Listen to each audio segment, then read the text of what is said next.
You are tuned in to a Fireside chat with Zany Mystic. Join us now on another exciting metaphysical journey. Relax, tune in, drop out, and take a seat by the fire as we explore new realms and possibilities. This is Magenta Pixie.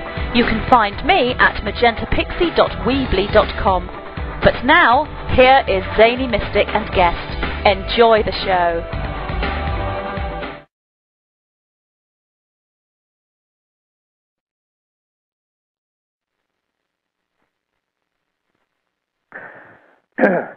Good evening, and welcome to a Fireside Chat with Zany Mystic. I'm your host, Lance White. Tonight, I'm delighted to have Bruce Rawles return to the show. Bruce has studied geometry, pattern, and form to uncover its deeper implications and symbolism since the early 1970s. In 1992, after taking a workshop on sacred geometry by Greg Braden, Bruce fulfilled his dream and recorded sound and music in the Great Pyramid on an Egyptian tour led by Braden. Greg also had a catalytic effect of rekindling Bruce's enthusiasm for sacred geometry, which ultimately developed into the book Sacred Geometry Design Sourcebook. Bruce is working on his second book, The Geometry Code. So let's welcome Bruce back to the show now. And hi, Bruce. How are you? Hi, Lance. And thanks for having me on again. Oh, really appreciate it. It's always fun. I can always talk to you. I learned so much from you. I feel so ignorant about geometry, sacred geometry, that it's like almost like a class. Well, it's actually really simple. I mean, you can get into the math and really get involved in that, but in a sense, it's not necessary. In fact, sometimes it can be just a distraction from the deeper meaning that we all can grok or derive from just paying attention to what simple shapes mean on a more universal level. And that's why I kind of like to stress the universal qualities, because they really are universal symbols. And as we talked about a few weeks ago, the forms even aren't really. Here I'm going to start off with a sort of a heretical, blasphemous statement. That, oh, good. I love those.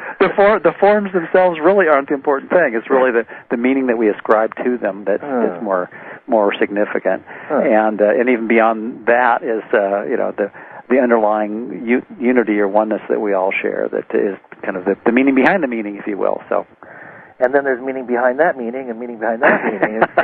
Yeah, actually, a few years ago, I was doing some process improvement consulting for the Air Force, and I was studying and sharing the Asian technique of the 5 whys that Toyota put together in like their manufacturing operations. But it's interesting because for example, you can look at the well, why do you do this? And then you ask that question, and you get usually a surface level answer, and then you ask a little deeper question. Well, why do we do that? And if you keep asking and kind of get the intention behind that, you can get to the meaning behind the meaning, and ultimately it all resolves down to we're here to forgive the illusion and go home to the oneness that we all share. And there's so many different ways to describe that, but I think when we are tuning into that deepest part of ourselves, we come up with something that words fail, of course, but something resembles that kind of quality. Wow. Yeah. Well, that gets pretty deep. Well, but we are. That's what we are. The superficial stuff is really just the backdrop or the hologram that we hang out in, and we think that's our lives. The cliche of spiritual beings having a human experience. Well, it's really true. That's why I think that this geometric symbols can be guideposts or mnemonics or signs for gently guiding us back to that thought system that brings us to a point of healing what appears to be separation. Now, does sacred geometry tie into the archetypes as well that Jung kind of made popular? Oh, sure. And I think you can look at, for example, the 12 signs of the zodiac. Oh, yeah. And that would be analogous to the 12 faces on a dodecahedron, which is one of the Platonic solids that I've done some art with, and so many other people who've studied sacred geometry can relate to the idea that there's all these archetypes. There's the 4 elements, and then within that there's the triplicity of the 3 times the 4 of the 12, and there's a whole bunch of other systems too. But the idea, I think, behind archetypes again is what happens when you integrate the wisdom of each of those? You come to, metaphorically, to use what would appear on the surface to be a religious metaphor, but really isn't, the Christ principle and the 12 disciplines, or the 12 disciples, the 12 signs of the zodiac, that kind of thing. Each individually off on a tangent is incomplete, but when you integrate the qualities that have to do with finding the commonality, then you discover that integrity exists within all of us, and that's what we're here to not only experience or to learn, but to experience and to demonstrate. Well, it certainly seems like we're in a fragmented state now, and that some people refer to that as being an unveiled consciousness. This also relates most likely to the idea that we are consciousness with a pinpoint focus on our five senses, which detract or take us out of the largeness that we are. Yeah, I like to think that one of the things I've really gotten enthusiastically back into studying this last couple of years is A Course in Miracles, and that's largely due to a couple of wonderful books by Gary Renard, Disappearance of the Universe and Your Immortal Reality. I had the pleasure of seeing Gary again this last weekend, in fact, in San Francisco. I went to a conference that was hosted there by a couple of really fun folks in San Francisco that have a community miracle center, and they apparently every 2 years, I didn't know about this until just about a year and a half ago, and I saw this and said, I'm supposed to be there. So I carpooled down with a friend of mine who lives here in Southern Oregon, and we had a great time. My friend Mike, shout out to him if he's listening, made these cards that are from Gary's books, The Disappearance of the Universe and Your Immortal Reality, and he read those quotes that he derived from his books, and all the way down from here in the Medford area to San Francisco, and we talked about them all the way down, and we listened to the audio transcripts of the book on the way back. So we had an immersion experience, but it was just wonderful. There was about 400 people there, and we got to, in addition to hearing a wonderful presentation by Gary, and he's a great joke teller, by the way. Oh, good. We liked it. And we also heard from folks like Tomas Vieira and Nuke Sanchez, and in fact, I use a metaphor that I really liked in the workshop they gave as part of the weekend, is the dashboard of the new cars has a lot of them have the GPS instrumentation, and I'm sure most of your listeners are familiar with what GPS does. Is allows you to wherever you are use satellite data in real time to pinpoint with incredible accuracy where you are on the planet and use that for navigation purposes. Well, the metaphor that Tomas gave at one of his presentations I thought was brilliant was our inner guidance, our conscience, inspiration, muse, whatever you want to call it, higher self, true self, Holy Spirit is what the Course in Miracles uses. The words really don't matter, but that feeling, quality that allows us to disconnect from the attachment to the outside world, not necessarily tune it out, because our sensory data is there for a reason. But that's kind of like looking out the window of the plane or the car, whereas, and it can be deceiving. Because you can, for example, when I was getting a pilot's license years ago, one of the things you need to do to get your initial license for just even a single instrument rating is you have to spend some time what's called flying under the hood. And the idea of that is the instruments, the internal instruments on the cockpit, on the dashboard, so to speak, of your vehicle, give you far more accurate information than what appears to be going on outside. It doesn't mean you don't pay attention to what's going on outside, but that knowing that information can be misleading will get you on the right track. And to me, that's a metaphor for one of the laws we talked about last time of the Hermetic laws, of which there are 7. The one I was thinking of is the law of cause and effect, and cause being what we have access to internally, regardless of what's going on outside, allows us to tap into that knowingness, that very peaceful, serene quality that says, okay, if I follow this guidance, I can get where I need to go. And that's where the GPS metaphor comes in, is you can look at your intuition and your higher knowing. Again, the words don't really matter, but that quality of peacefulness that says, okay, what I'm supposed to be doing next is X or Y or Z. And when we try to, short circuit that or to use the dashboard metaphor, kind of put tape over the lights on the dash, say, I don't want to pay attention to that. You're not going to. Then we're essentially taking the long way around instead of the direct route. And that the GPS, I think, is such a great metaphor because regardless of where we are, it will tell us what is the most direct route to get to our goal. And the goal in this case is that state of pure non-duality that we're all working toward, of letting go of the whole notion of separation altogether.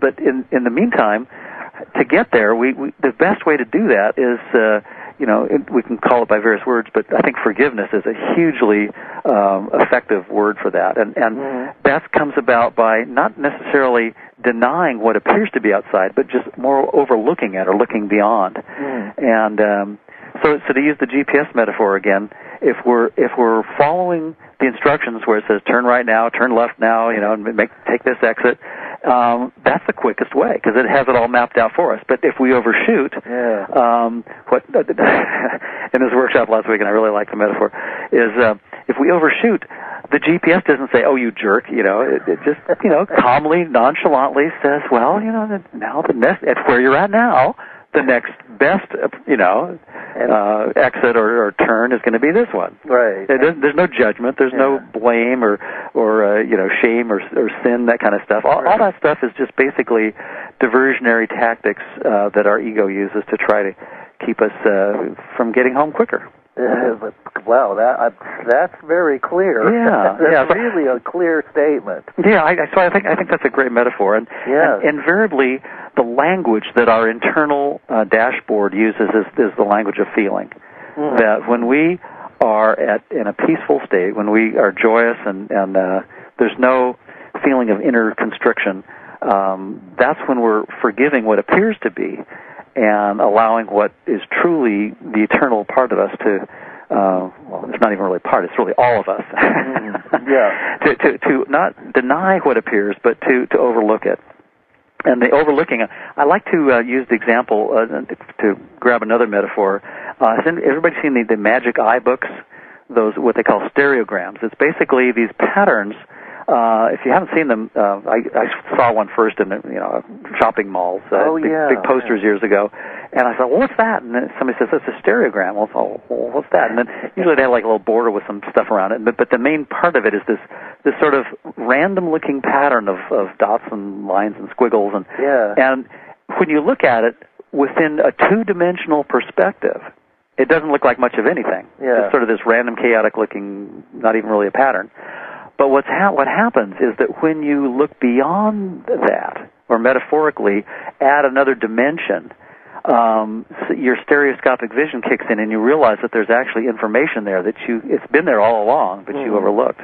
And I think that's such a great metaphor for the fact that we have within us the internal ability to perceive, not so much in a visual way, but in an internal way, the quality that shows that there's some information and some guidance no matter where we're at, no matter what we're doing. I have one in the back of my little Sacred Geometry Design source book that I put in there. It's an example of 6 what's called stellated dodecahedra, which is a fancy word for that 12-sided shape with pentagonal points or pyramids sticking out from them. And so if anybody has a copy of my book out there, just happens to have one, and toward the back of the book there's a stereogram, and if you look past the page about 3 or 4 inches and let your eyes, kind of gently focus down the page, but looking past it, if you will, then those 6 objects just all of a sudden pop out at you. It's like, whoa! So if anybody's seen a stereogram and knows what I'm referring to, you'll know what I mean. And I think that's kind of a neat metaphor. I think the last time we talked, we might have mentioned the flatland metaphor.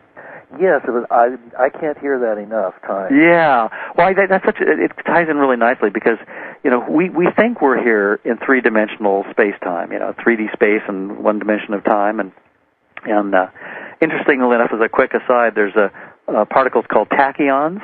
Right. And if I remember correctly, they have 3 time dimensions and 1 space dimension. Okay. I don't know exactly what that means, but I thought it was cool.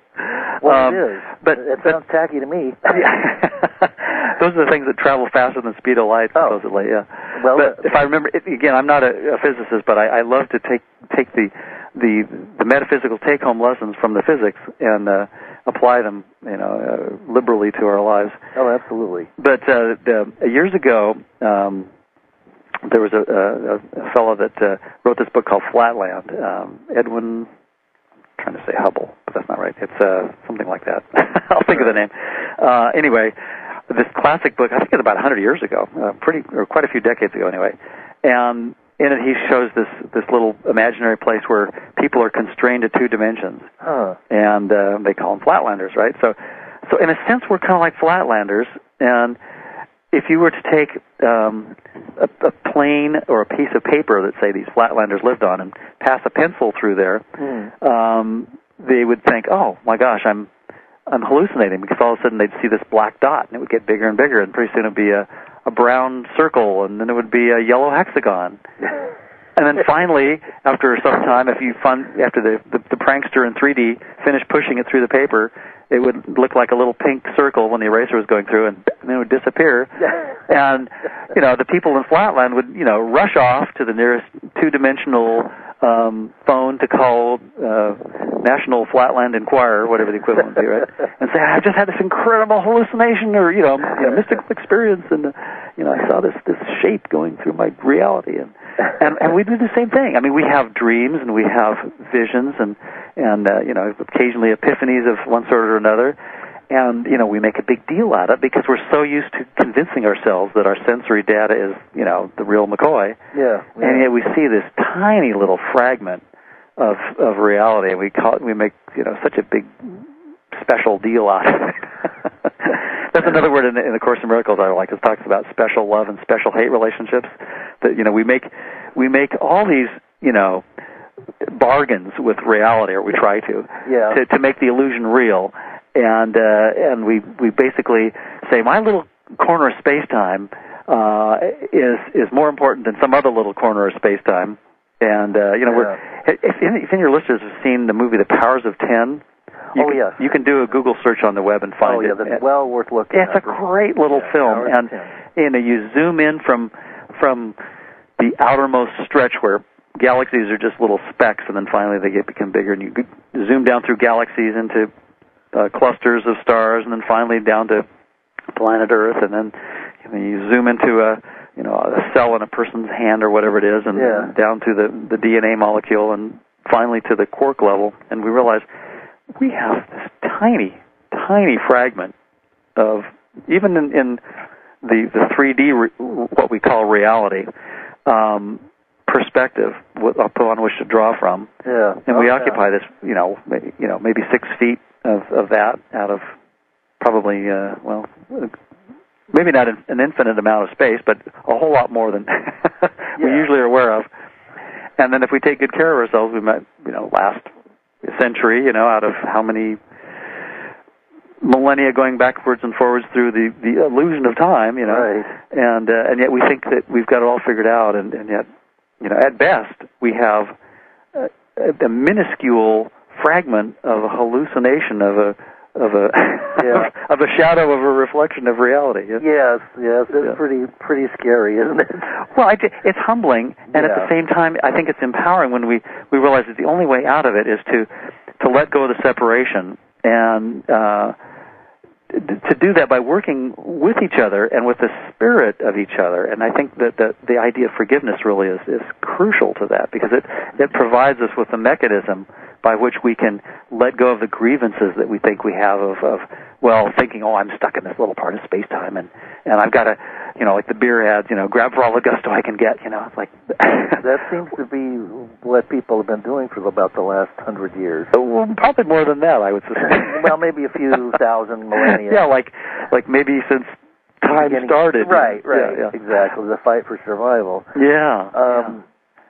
But, of course, the most important aspect of this, in forgiveness, because you can't forgive anyone else until you've forgiven yourself. Exactly. And doesn't that seem to be the hard part, is, first of all, being able to see one's own part and take responsibility for what one has created. Exactly. And move out of victim and blame mode. Right. And I think the crucial thing, and one thing that I think Gary Renard's work, I'm coming back to that in the Course in Miracles because I think they're brilliant works, that really distilled that for me, which I've been studying this stuff off and on since the mid-'80s, and it just kind of, how I missed this crucial concept the first few times through, that if the universe is to be consistent, what we would call the creator or God couldn't have anything to do with space-time, because then he would just be, as the story goes, involved in, the story told by an idiot, because if we were to try to make what changes real, then the eternal, forever true qualities of what we are, which is really the love, the kindness, the gratitude, all those what we call positive qualities, would be bogus. So what the Course spells out really beautifully is either the thought system that says that we're real and we're all one being and we're all independent of space-time despite appearances is true, or the thought system that says everything is totally wacko and insane is true. And never the twain shall meet. Yeah. But it doesn't mean that we need to ignore what appears to be going on around us, because we can certainly do the things that we need to do in the material world to just our everyday stuff. But it's not about changing the effect; it's about changing the cause, and that's brought about by looking at the feelings that we have about things and saying, "Oh, do I want to hang on to this grievance, or can I look at the fact that because this is such a fleeting thing, that it really can't be true, and therefore it's a dream, a projection." In the same way that you go to the theater, if you have issues with the movie, throwing shoes and tomatoes at the screen is not going to be very effective. But we do that, but we can laugh at that. But we do that in our lives constantly. When we try to make the world better, it's like saying, "Oh, I'm going to do dream remodeling." Right. I'm going to remodel the dream, remodel the hologram, and try to use duct tape and baling wire and maybe holodeck stain, right? Because it really is kind of like a holodeck that we watch the Star Trek episodes with a holodeck, what a great metaphor, because we're making this up as we go along. And if we get hung up in what appears to be, it's no different really than looking at a hologram, albeit a very sophisticated one, that our seemingly split minds have conjured up, but it's just a hologram. And when we look at it that way, it's like it takes all the sting out of it, takes all the blame and shame and egoic crap out of it, because it's just like the GPS again. There's no guilt associated with the idea of an error that's just like, oh, well, this isn't very effective. You just turn here now since you've overshot that exit or whatever.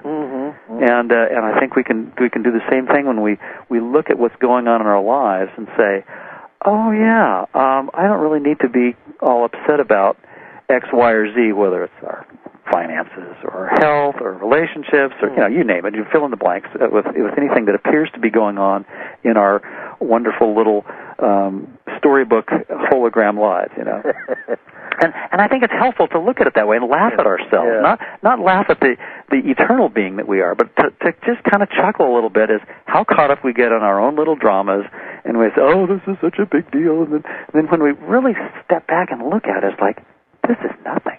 And it's I think that sense of humor that actually runs through the really deep mystical teachings when seen in that light, from that thought system that says, I'm an eternal being, we all are, and ultimately we're all one. We just have this experience that we're separate, and that gives us the fuel for undoing what appears to be by forgiving in two ways. I think two very important ways. One is it diminishes the illusion or the the fantasy, if you will, the hallucination of space-time as being the thing. Right. And because of that, if you get rid of space and time and you're left with here and now, then there's no other.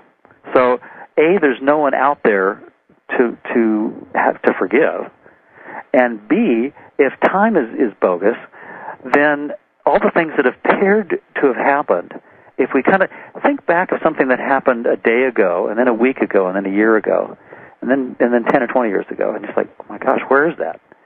Well, if it's not an eternal thing, then how could it truly exist in the cosmic scheme of things?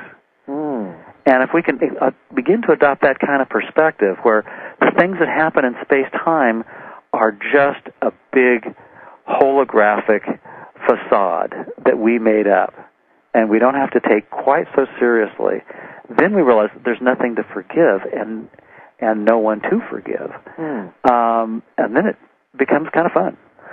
Well, of course. Granted, it takes a lot of practice, but that's what we have plenty of time for, right? Well, it begs the question.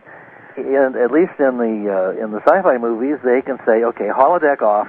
Right. And they're in their reality, but we seem to be stuck in the hologram, and we haven't figured out the off switch yet to get ourselves home. I think you just answered the question, though. You said "seem to be." Yeah. And it's that perspective, that awareness, and you touched on consciousness, and I think that's a crucial thing, because if we start identifying with the dreamer of the dream rather than the dream, that's a crucial distinction. And if we say, oh, wait a minute, who is the one having these thoughts, as my friend Leonard Lasko likes to say. He's another dear friend and a local teacher who does wonderful workshops. So I'll put a little plug for his website. It's at lasco.net. Okay, and good. His one of the workshop exercises that I really love that he does is, he asks, well, who is it that's having these thoughts? And then if you can ask that question, it brings back to the awareness, the wholeness that we are, and the idea that we're a being that is not separate from anything else, and we're the awareness that appears to be having the experience. But like so many of the mystics keep trying to gently remind us, we're not the experience that's happening outside of us. Right. That's just part of the movie. We're in the theater and we're watching this thing, and we made it up, and we forgot that we were the producers, directors, actors, choreographers, and everybody else. The best boys and the gaffers and all the whole. We're the whole thing. All the credits. They're all us. Yeah. And that incurs. And also that we're multidimensional. So we're not only in this this aspect of whatever the illusion or hologram. We might be in millions of other holograms. Exactly. Yeah. Because if you take space-time out of it, then that kind of compresses everything from reincarnation to multiple dimensions and realities into back to that oneness again, or the point of the center of the sphere, the circle in geometry, or the crux of the cross, or the single point that balances the rhythm of the yin yang, or the meanders, or the spirals, and to use some geometric metaphors. Well, so let's kind of explore a little bit. It seems that we're at kind of a turning point as a collective. And the planet is at a turning point, or many turning points maybe. Maybe there's a lot of these different timelines separating out. How do you see all that playing out, and is there... it seems like I'm being bombarded with 2012 information now all over the place. How do you perceive that? Is that like when the car odometer resets to 0, only there's still a car there? Yeah. You're still sitting in the car. It's just got 100,000 miles on it. Right.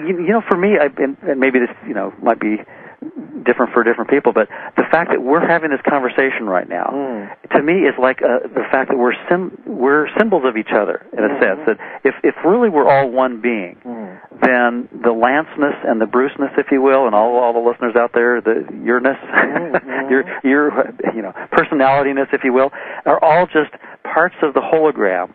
That when we enjoy each other's presence, what we're really acknowledging is that the essence of what we are is beyond space-time, but the persona and the bodies and all the little dramas that go on, that's just a reflection or a shadow or a symbol, really. We're walking symbols of aspects of our consciousness. And as a one aspect of that, if you think of the seasons changing, like going from from winter to summer. We're getting close to the spring equinox in a week or two, right? So that transition point we can think of as a time when we go from more dark to more light. Well, the timing is very apropos for maybe for those who have chosen to put their priorities toward waking up and emphasizing reality over falsity. Maybe that is a kind of like a milestone or a point on the road, so to speak, that could be indicative of a transition. But like you say, it isn't necessarily suddenly it jumps from one thing to another. It could be more of a smooth gradation. Suddenly you notice, I'm predominantly more in this realm of this thought system rather than the other one. And then, of course, conversely, for those fragments of consciousness that might resist or be more aligned in an egoic manifestation or in a negative polarity, it might be a rougher ride.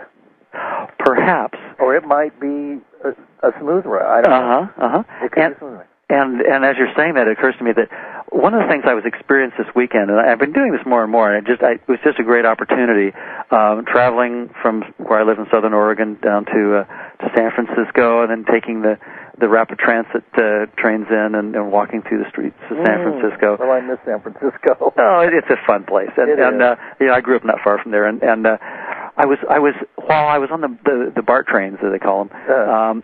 There was a couple empty seats across from my friend Mike and I, and at one point I was doing this sort of visualization. It's like, what if, like in some of Richard Bach's books, who I also admire, we were able to tune into our future selves.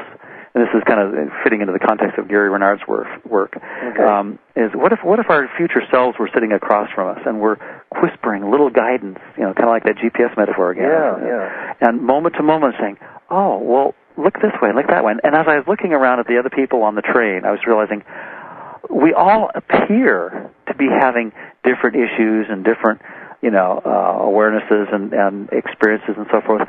But on the deepest level, we're all the same being. And so that awareness not only has a theoretical aspect that is wonderful and can be comforting, but a very practical one, too, because then if you approach everyone you meet with the idea that this is the most important being in the universe, who has all the wisdom within them, then your approach is one of incredible compassion and tolerance and appreciation, because you realize that everyone has a gift for you, and that gift can then translate into what we would call quantum forgiveness, because we're then prompted within that thought system or in that frame of mind to release the idea that there's something to be upset about with whoever we happen to be with. Right. And it does take practice, but it's not necessarily easy, but it's simple. Is that related to I know these are all just words that I'm throwing around here, but is that related to the idea of Christ consciousness? Absolutely. Oh, good. Well, I got one right tonight. I mean, and I think it's a great word, and unfortunately, that's why I think this could kind of launch into the whole thing of form versus content. Yeah. Which again is back to cause and effect, because the form. You can use the form, and it's like a circle can be a metaphor for wholeness and completeness. But if you get hung up in the form, then you're kind of forgetting it, and you're trying to make the illusion real, or trying to to fix the dream, be dream repairman again. It's like and then fixing the dream isn't going to cut it, And that takes a lot of energy. Yeah, and it does. Oh, it does. It's an enormous drain on what we could be doing to be more effective. Yeah. And the irony is that when you again, to use what seems like a religious reference, that seek first the kingdom of heaven, or basically, in other words, dwell on the level of cause. And then you may not have the immediate effects that you're looking for, but when you're not attached to the outcome, you realize that's not where it's at. The fulfillment, the sense of fulfillment, comes from the actual trusting and letting go, letting go of the wheel. To use another flying metaphor, when I was getting my pilot's license, my instructor said, one of my mentors actually, who was an editor for Flight Safety magazine for the Air Force, said, the plane knows far more about flying than you ever will. So if you have the attitude gyro dialed in and the trim tabs and everything dialed in correctly, if if you get in a bad attitude, and that's what it's called in a plane, you let go of the yoke, you let go of the wheel, and the plane will pretty much fly itself. And I think that's, again, a wonderful metaphor for the dashboard of our inner being, is that if we can let go of trying to do it ourselves with our finite, egoic, persona, body, identification perspective, and let our transpersonal, to use the words of course, Holy Spirit, true self, higher self, whatever, let that part of us that already has the complete database of insight and wisdom take over, then we're flying on autopilot with the inner guidance at the helm, rather than trying to use the extremely limited space-time little fragment of understanding we again, all based on effect, to try to guide us. So. Well, that makes perfect sense to me, and in fact, that kind of ties into the idea that the world is not out there. The stars aren't up in the sky; they're all within us. Bingo. And for people who've watched What the Bleep, there's a physicist named John Wheeler, and I think if I get this quote right, I think he said something like, "There's no out there." And I love that, because it's basically saying that everything that we see, including all the walking symbols we call other people and animals and plants and everything else that make up the so-called material world, are projections. They're part of the screen that we call our life, and the most challenging thing is to remember that moment to moment. And to train yourself to constantly bring to mind, not out of any kind of a frenetic panic mode, but like, I think I'm going to be kind to myself and really enjoy the ride home, if you will, by not trying to do it myself and allowing the truly brilliant virtuoso guidance that is our true self take over the helm. Well, now that brings up the next question. I know that there are a lot of different techniques and ways that we can do that, but I can just hear the listeners saying, well, how in the heck do I do that? Right. I have to work 2 jobs. I have a kid to raise. My dad's in the hospital. Right. How do I find that inner guidance? Well, we've all got the stories, right? I don't know anyone who doesn't have a story of some kind going on. I mean, I'm not demeaning or minimizing in any way all the things that we're up against, or appear, as you said very beautifully earlier on this hour, appear to be, or seem to be, I think is the word you used, seem to be up against. And once you get that little crack in the wall, behind which we've made this wall of guilt and pity and all that negative egoic stuff, all that stuff that we wrap around our story, that takes what's really nothing and then makes a big deal out of it. Which is an avoidance system. It is. And the moment we say, just allow a little bit of willingness to entertain the idea that, well, just maybe this story, there's room in it for my mind to be a little bit more aware, that I could remember to have a little levity here and not take it quite so seriously. I think humor is a hugely effective tool. And also just, the compassion for ourselves, and just say, okay, I've beat myself up enough. I've been there, done that, of trying to make the dream work, trying to patch the holodeck. And instead of trying to change what's on the screen, if I go back to the projector and work with what's going on to the film, I might be a bit more effective here. Yes, absolutely. And then that is really truly an incredibly compassionate act, not only for yourself, but all the so-called others that are in your realm of existence. Well, and it's such a relief too. It is, because then you can say, okay, I'm off the hook. I don't have to worry about what to say, what to do. All I have to do is follow the guidance and look at the inner dashboard. Look at that dashboard that says, okay, am I tilt? Is my attitude off? Is my attitude gyro telling me that I need to, listen to what someone is telling me and take what's being presented to heart and truly be compassionate by, not reinforcing the problem, but doing what can be done on the level of form to make changes, but even more importantly, to identify with the transpersonal or the eternal part of each person, and say, okay, I truly want what's best for all concerned. And it's that perspective and that frame of mind or that thought system that allows us to go beyond our little petty grievances and say, okay, well, now what really could we do here? Yeah, yes. And that usually has very pragmatic results, because when you get your own interests as we perceive them out of the way, right, then the interests that really, truly can benefit everyone come to the fore. Well, I think another way of saying that is, what I've noticed for myself is when I'm self-absorbed, then it seems like life is a basket of problems. Oh, yeah. When I'm thinking about other people and truly putting myself in their place and trying to figure out what I could do to help that person, even if it's just handing out some spare change to somebody who's homeless, in that moment, I'm transcending myself, and yet I'm being myself fully. Right. And, if you could do that 24 hours, well, I guess Mother Teresa did, but I don't have a nun's habit on, so...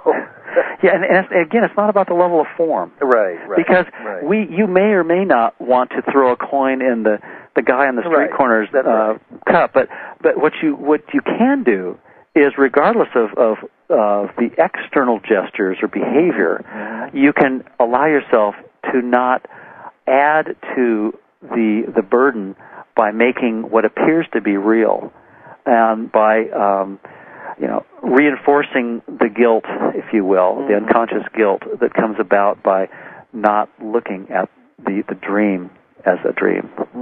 Yeah. So that really requires a big step or shift in consciousness to move out of denial. It does, and it's interesting because one of the things in the Course in Miracles that I like is that there's what's called a proper use of denial, and again, that's kind of like the stereogram of looking past what appears to be. It doesn't mean that you discard what your senses are saying. You don't put tape over your glasses or cotton in your ears. That's not what it's about at all. Right. It's really more about what is my internal representation of what the senses are telling me. And if we make a representation of something that we think is quote unquote bad, and we allow ourselves to feel wrapped up in the drama of that, then we're immobilized. We're truly immobilized to what we could do to be effective, number one. But even more importantly, we're forgetting that what's going on outside of us is not the reality. It's what's going on inside of us. That not only is what's real, but also what we have some choice moment to moment in how we direct it. And we can bypass a whole lot of distractions and detours by using that quantum technique of transpersonally connecting with our inner being, which is the same being as everyone else. And that's where the feeling of unity comes. So when you see someone who appears to be having problems, you can say, this is a gift for me because this means I'm having a healing opportunity to heal a part of myself. Again, with the capital S self that is really all where we're all one. Then when we let go of the belief that we're separate, then there's a feeling of true connection that comes across, and regardless of what happens externally. I mean, you may never say a word to a person, but internally, you can create the grease the skids for that awareness. And that also creates a shift in the quote out there. It does. But when you shift something within yourself, or make that connection, then it's as if the whole universe is somehow almost like throwing a rock in a pond. Absolutely, the ripples that go out from every choice that we make. Another thing that I did, again, I keep coming back to Course in Miracles because I just find it as a totally undiluted source of font of spiritual wisdom. And one of the things in there that says that, something to the effect of all the kindnesses that you've ever expressed are never lost. And I think that's so true because anything that we've done from that truly altruistic, transpersonal perspective, every thought and every feeling that we've had that relates to the oneness that we are and the joyousness and the freedom that really is our true nature, that has never lost. All the fun that we've ever had, truly, is eternal. It may have taken forms that seem to come and go, but the peacefulness that is the residual, we have that forever. Yeah. Do you obviously you feel that we continue in consciousness as when we step out of this body? There's the next a next world or worlds beyond this, yes? Sure. Oh, sure. I mean, it's like saying, well, okay, I'm going to take off one outfit and put on another. Right. In fact, at one of the study groups in Ashland, close to where I live, I just happened to be there on Halloween, and I was talking about this to the group I was just at yesterday. Happened to be there on Halloween, and so when we went to Egypt years ago, we got these galabayas, which they wear there, and I thought, oh, that's an easy costume to put on. And then I had a chuckle on my way over. I was thinking, well, I'm dressing up for Halloween, but aren't we all every day? Because truly, we put on the costume that we call our bodies. Yeah. And we say, oh, this is me. Well, yeah, right. Yeah. Come on now. I mean, I think any time we really look from a metaphysical level at the total folly of identifying with our bodies and everything that they do with, have to deal with, it's ludicrous. Yeah. And so when I've got a little thing that I have on my mirror from one of Gary Renard's books, and it's I am a mortal spirit. This body is just an image. It has nothing to do with what I am. And so that's my combing my hair, shaving mantra as I'm standing in front of the mirror. And it's fun because when you look at the physical so-called reality, and you can laugh at it a little bit. And the other phrase that I've kind of been using lately is dream hero action figure. There's a place toward the end of the text in the Course in Miracles that's talked about the hero of the dream. And if you think about it, what we do during the day is we take these little space-time things we call our bodies, and we move them around, and we do all these things that we think are so important. But it's really nothing more than kids playing with little action hero figures, posing them in certain positions and making them do all these lifelike things, But it's not real life. It's just the hologram that we made up. Yeah. Yeah. Well, how do you account for those who one might consider truly evil or controlling or wanting to take over the world? How does that reconcile into? Because there does seem to be a dark shadow aspect to creation. Right. Could that be just again, if we go back to the idea of that everything is a symbol? Could that be a part of us that we haven't forgiven? Oh yes. Could it be something that we and again, that I think the challenge is to not make the effect real, but to bring what appears to be back to the light of that transpersonal understanding. And in the Course it talks about bringing the darkness to the light. But we can't do it by ourselves. If we try to do it with our own, space-time understanding, it's going to be a flop from the get-go. Because, we just don't have, with our limited understanding, that presence to resolve it. But if we ask for help and ask for that guidance and say, okay, what does this mean? And get in the habit of trusting that guidance, that, whether it's, pick your favorite saint, Nisargadatta or Jesus or Buddha or, Mother Teresa, whoever. I mean, whoever works for you as an embodiment of those principles of integrity and spiritual genius or whatever you want to call it. It doesn't matter. I mean, you pick someone that works for you, or not. Doesn't even have to be a person, but just the idea of that transpersonal insight and muse, whatever, and then draw on that. And I do that as well as more and more tuning into the people on our local study groups. And kudos to all of them who might be listening to that. and it's fun because I'd say, I think of all the people in our groups, and it's like, you're all there supporting me and holding this thought system, which is really true, and then dissolving away. And so together we're bringing the darkness to the light. And when you do that, when you try to bring, when you bring what is the illusion to the light, it dissolves. But if you try to take, the truth and bring it down to the level of form, it's never going to work. That's right. It never cuts it. Absolutely. Because, by the time you get the truth and you try to translate it into the dream world, it's just, it's not going to fly. It doesn't work, does it? No matter how much we try, with no matter how many rolls of duct tape or how many yards of baling wire and chewing gum, we're not going to make patching up the hologram or the dream world work. And countless lifetimes we've tried. It sure seems that way. Doesn't it? Does that account for the belief systems that people are trying to shove down each other's throats? And of course, yeah. And that's one of the commonest distractions of the ego is again, it's called projection. Right. We take what we don't want to look at in ourselves, we put it out there in the form of some other person. Right. So it can be, our life partner, it can be the people we work with, it can be family members, it can be, the guy on the street corner, it can be whatever. It doesn't make any difference. But the beauty of it is we don't have to resolve all of that unconscious guilt at once. All we have to do is moment to moment look at what's in front of our face and forgive our misperception of that. And it's not always easy, but it's simple. When we put it back into the terms of, do I want to be right or happy? Do I want to, hold on to this grievance about something that really isn't there? Right. In the cosmic scheme of things. Right. And it's just taking up space. Or just let go of it and be free. Yeah. Yeah. And that's so liberating when we remember to do that. And I think that's what we're really all here for, is to help each other remember.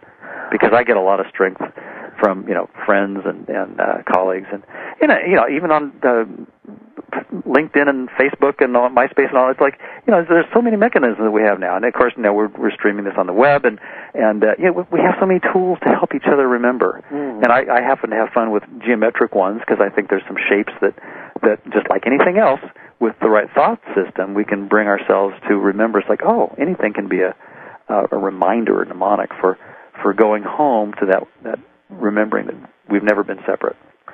We've never been apart.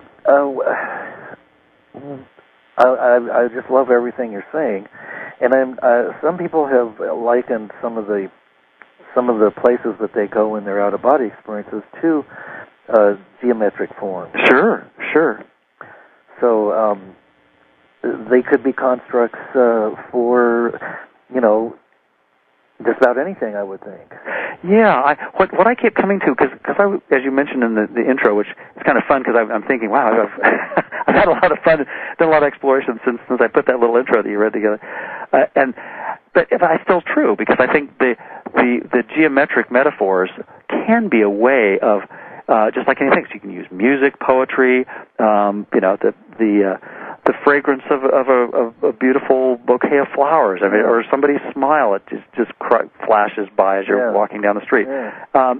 Anything can be a mnemonic for that thought system that says we're all interconnected. And so geometry, I think, is a neat one, because there's so many metaphors, like a circle that has every point is equidistant on the perimeter of a circle. Mm. So there's no preference, in the same way that when we let go of attachment to outcomes, there's no preference for any point in space-time. Mm-hmm. It's all the same. The illusion, the effect on the screen of our lives, it's all the same. There's no order of difficulties, as A Course in Miracles would say. It's all equally hilarious to our transpersonal selves to make a big deal out of nothing. Okay, well, now I have another question for you. And it isn't always easy. It isn't always easy. But the more we practice it, the easier it is to remember. Well, I'm going to have to... I started The Course in Miracles a long time ago, and I didn't finish it, so maybe this is a book This is something I need to revisit. Well, it may not be for everyone, because a lot of people get a lot of things out of it, a lot of wonderful things. And I think it's what's challenging, and it's probably actually the most radical thought system of all, because it's basically asking us to look at what we consider reality, consensus reality, and question the very foundation of it. Well, yeah. I think that's vital. Yeah. I wanted to ask you about, because you have spent time in the Great Pyramids. Uh-huh. And you've played music there, as a matter of fact. And a little. You studied there, and what? Now those are clearly that's part of our consensus reality. Right. And what's the feeling about what they're there for? What are they there to tell us? And well, that could be another whole hour. Maybe we could do that as a follow-on. But just real briefly, I'm convinced that one aspect of the pyramids is as a reminder that there's more than one dimension. I mean, the experience that I had when I was in that uppermost publicly accessible chamber called the so-called King's Chamber. Mm-hmm. Not that there was necessarily ever a pharaoh entombed there, even though that's the common belief. Anyway, the granite box that they call a sarcophagus, while toning in there, along with my friends who were joining me on the trip we went with Greg Braden in '92, the experience I had was that of a 1,000-voice choir singing through me. And that's the best I can describe it. And the way I would relate to that is it's really no different than, when we are sharing something that we're really inspired about. And this past hour has been a pretty good example for me of that. And just, the fact that you have your wonderful zany, mystical attitude that we can share and hopefully resonate with some of your listeners, that really, that transpersonal awareness that we really are one being, that took on, for me, in that moment in the pyramid, the semblance of an experience of, voices through me. But it's, in a sense, what I realized at that point is you don't need the physical structure. I mean, sure, if you feel like going to, sacred sites and making those pilgrimages, more power to you. But the lesson I got, in kind of the same way that sacred geometry has been, been a wonderful stepping stone for me to realize that you don't need it. Wonderful. Because, you can use the tools and then let them go. Right. Another series of books that I read in high school I really loved, the Life and Teachings of the Master of the Far East. They were saying, in there, when you ascend a staircase, you don't carry the stairs you've gone up on your back. You leave them for the next person, I really like that because, why try to burden yourself with what you appear to have learned when you can leave it for the next person? And I think that the same thing is true with these certain experiences, that once we realize that the multidimensional nature of who we are, and really beyond that, is our true nature, then we don't need the circumstances. We don't need the specific or so-called special things or situations in space-time to use as a distraction for knowing that we can do it anywhere, anywhen. Wow, well, that's a perfect place to segue into the end. Well, thanks. We've walked the staircase up, and now we're ready to leave it there for others. Yeah, and I love sharing this stuff, so, by all means, people want to check out the stuff on the website. I've got geometrycode.com, a lot of stuff on sacred geometry, and again, it's fun. I think it's the shapes are not what's important; it's the meaning behind them, and really the meaning behind the meaning. What's your other website, Bruce? Several others. I've got one I've just started called ACIM Blog, which is a blog about A Course in Miracles. Okay. And got a few links there, and just barely started it, so it's really not much content there yet. Okay. And then my original blog, which is due for overhaul, BruceRawles.com, and it's RAWLES. Wonderful. And then there's a few others that my wife and I do, but I've got links at the bottom of the Geometry Code. And you're still working on your second book? Oh, yes, Yep, and if I can, more and more inspired all the time to get that finished, because I've got a lot of good content for that. Well, wonderful. Yeah. Well, I'll have to have you back again, because this is fun. It seems like we go all over the universe with it together, and we're just starting to kind of get it, and then it's like it's time to go. Yeah. Well, I really enjoyed both of these interviews we've done now, and really thank you, Lance, for making the opportunity for us to share all this stuff. Oh, thank you, Bruce. I can't thank you enough, and we'll do this again soon, okay? Great. Thanks again. All right. Have a wonderful evening and great weekend. All right, you too. Take care. Good night. All righty, bye.